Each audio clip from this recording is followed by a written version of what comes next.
Nýtt skip í íslenska skipaflotanum Vilhelm Þorsteinsson EA11 sigldi inn Eyjafjörðinn í fyrsta sinn á föstudag og til heimahafnar á Akureyri á laugardag. Vilhelm stórt og glæsilegt skip og þykir fullkomið til uppsjávarveiða.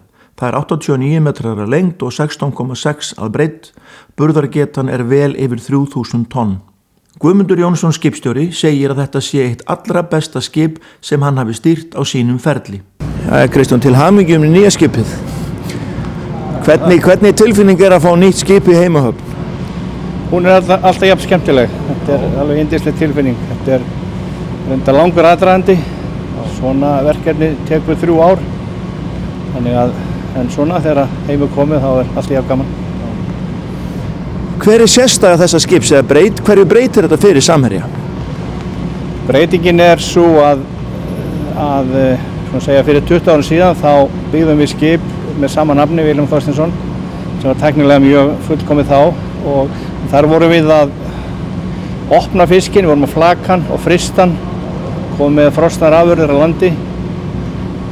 Hérna gerum við það ekki, heldur markmiðið að koma með vel kældan og sem allra besta afla að landi sem þá unnin í fiskvinnslu í landi.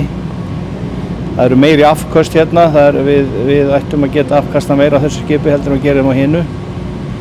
Og á sama hátt vinnslurnar í landi hafa verið að stækka. Þannig afköstin þar hafa líka aukist og við teljum að svona í heildina séð þá sé hægt að gera mjög góð verðmæti út af þessu líka svona. Þetta snýst ferskleika fisksins?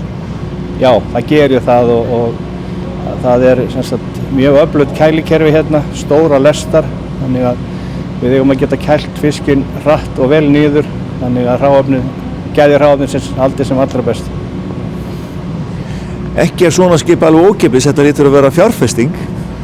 Þetta gríðarleg fjárfesting, þetta hún mjög mikil og ég hef sagt það að skipið sjálft kostar hingað komið 5,7 milljarða og svo bundin gríðarleg verðmæti í veiðarfærinu líka. Ég geti trúið því að bæði nætur og troll sem svona skip þarf að eiga fyrir mismunandi veiðar, verðmæti þeirra liggur einhvers staðar upp undir 500 milljónir. En nú búið að segja mikið frá tæknilegu hlið skipsins, getur þú sagt mér eins og bara upp í brú og svo framvegis, hverja nýjungar þar? Já, við erum að nota nýjustu tækni, það að segja, við getum kallað það tölvutækni. Við getum til dæmis sagt að það eiginlega engir kranar í kerfum skipsins öðru en þeir sem fjarstýrt.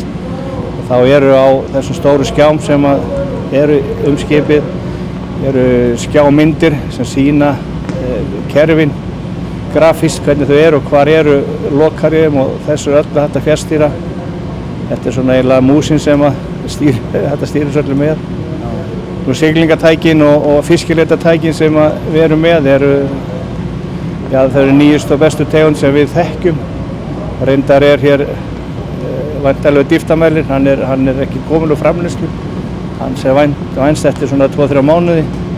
Það enn ný tækni sem förum í að tegundagreina fisk. Og hvenær verður lagt í fyrstu veiðiferð? Við stefnum að því að fara í fyrstu veiðiferð á 5. daginn eftir viku, tæpa viku.